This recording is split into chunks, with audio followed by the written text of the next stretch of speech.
dalam agama Buddha itu bisa langsung mengambil kelahiran di alam berikutnya.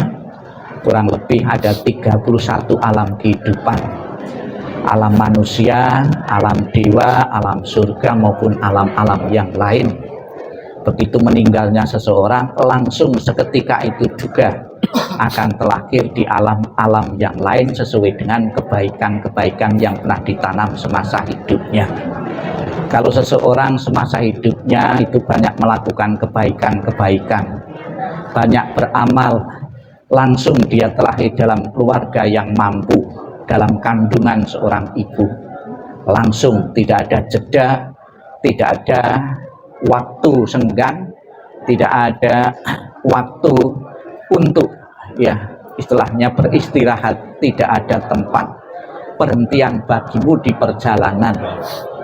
Kemudian pendapat yang kedua, bahwa seseorang begitu meninggal tidak langsung mengambil kelahiran.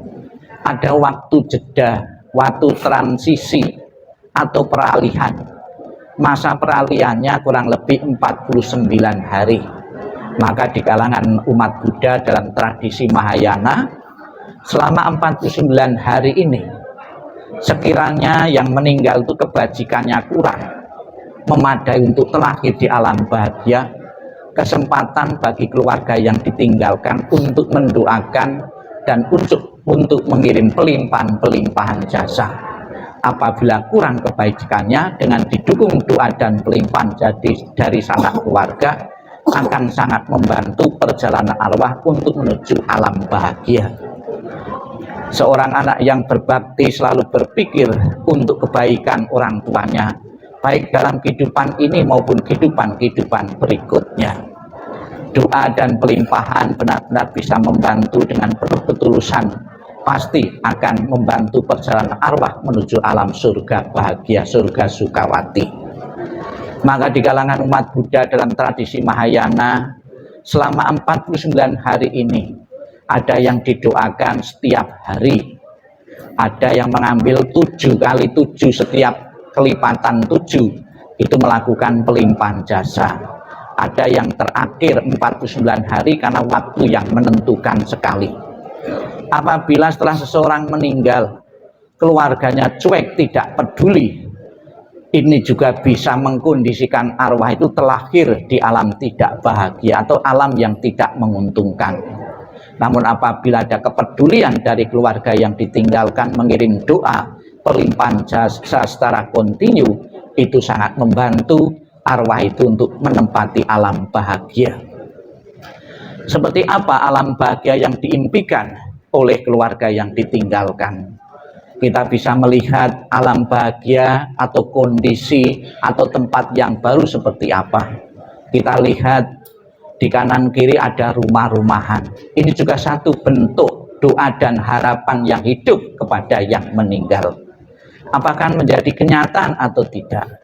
Dalam sebuah cerita, dalam riwayat kehidupan Sang Buddha diceritakan, ada seorang biku yang mampu mengunjungi alam surga. Di alam surga, dia ketemu melihat gedung yang indah, yang bagus, seperti istana belum berpenghuni.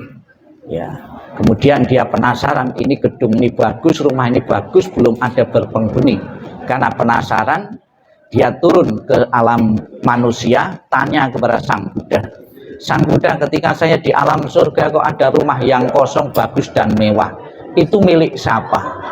Kemudian Sang Buddha mengatakan, perlu Anda ketahui bahwa rumah itu adalah milik seseorang yang di alam dunia ini banyak melakukan amal kebajikan. Sekalipun seseorang itu belum meninggal, namun hadiah berkah dan pahala kebaikannya, amalnya sudah langsung tercipta di alam bahagia, alam surga. Itulah hendaknya memotivasi bagi Bapak Ibu sekalian. Cerita kitab suci adalah cerita yang keluar dari mulut orang-orang suci dan tidak pernah berbohong sabda-sabdanya. Hendaknya juga menginspirasi bagi kita semua agar senantiasa mengisi kehidupan ini dengan kebaikan-kebaikan. Di samping kebaikan itu membawa kenyamanan, ketentraman, kedamaian maupun fasilitas kehidupan di dunia ini. orang yang selalu berbuat bajik juga akan menerima pahala di alam-alam berikutnya. Sang Buddha mengatakan orang yang berbuat bajik berbahagia dalam kehidupan saat ini maupun berbahagia dalam kehidupan berikutnya. Jadi yang pertama, rumah-rumah sebuah harapan dan doa, dan tentunya akan menjadi kenyataan dan tidak didukung oleh kebaikan yang meninggal itu.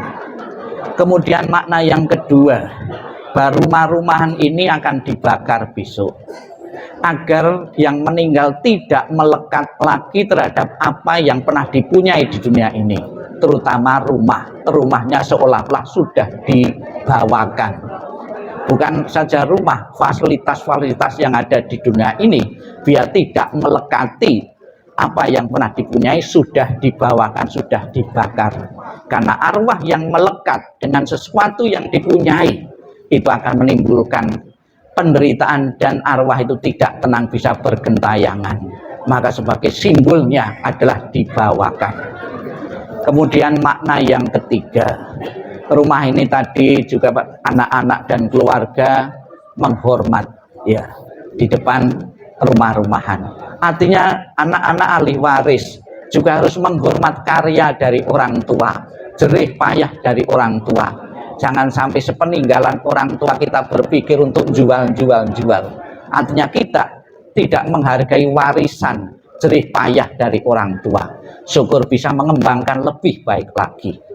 Jadi Bapak Ibu sekalian, dalam tradisi apapun ada misi-misi pendidikan di situ yang perlu dimengerti dan juga bisa diterapkan dalam kehidupan sehari-hari.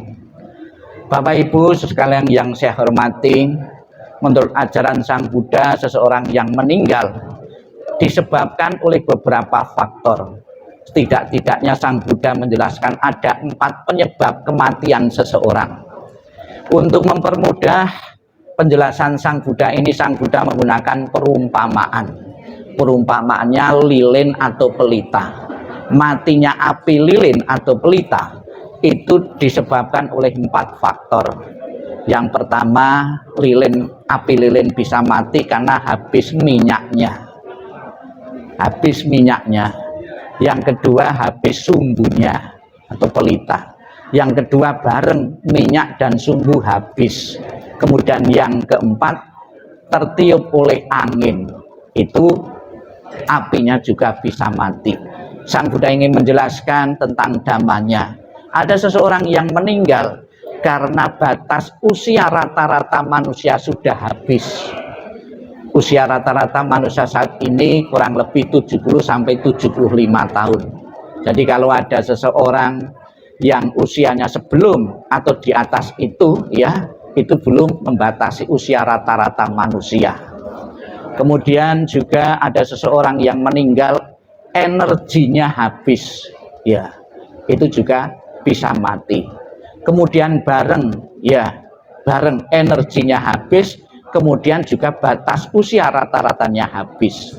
Kemudian yang ketiga, tertiup oleh angin. Mungkin faktor-faktor penyakit tertentu yang menyebabkan dia harus meninggal. Meninggal dengan cara apapun bagi kita tidak masalah. Yang penting bagi ahli waris, marilah sebagai bentuk bakti dan hormat kepada beliau yang pernah hidup di tengah-tengah keluarga, yang pernah merawat ya anak-anak dengan penuh tanggung jawab. Sudah menjadi kewajiban bagi anak-anak yang ditinggal untuk bakti dan hormat melalui perilaku kehidupan kita sehari-hari lebih baik lagi. Jangan berkecil hati dan jangan minder ditinggal kematian. Semua anak akan ditinggal kematian oleh orang tuanya. Hal yang positif, anggaplah Anda menjadi manusia yang jauh lebih dewasa, lebih cepat lagi. Sesuatu ada hikmahnya. Sudah terjadi, ditangisi dengan cara apapun, diratapi dengan apapun, juga tidak pernah akan mengembalikan kehidupan lagi. Yang terbaik adalah kita ucapkan terima kasih atas dedikasi seorang mama yang telah membesarkan Anda sekalian hingga sampai saat ini. Selamat jalan Ibu Almarhumah Ibu Linda. Semoga jalan yang kolei terang dan lapang, dan dukungan dari semua yang hadir maupun yang tidak hadir benar-benar membantu perjalananmu menuju alam bahagia. Sadu, sadu, sadu.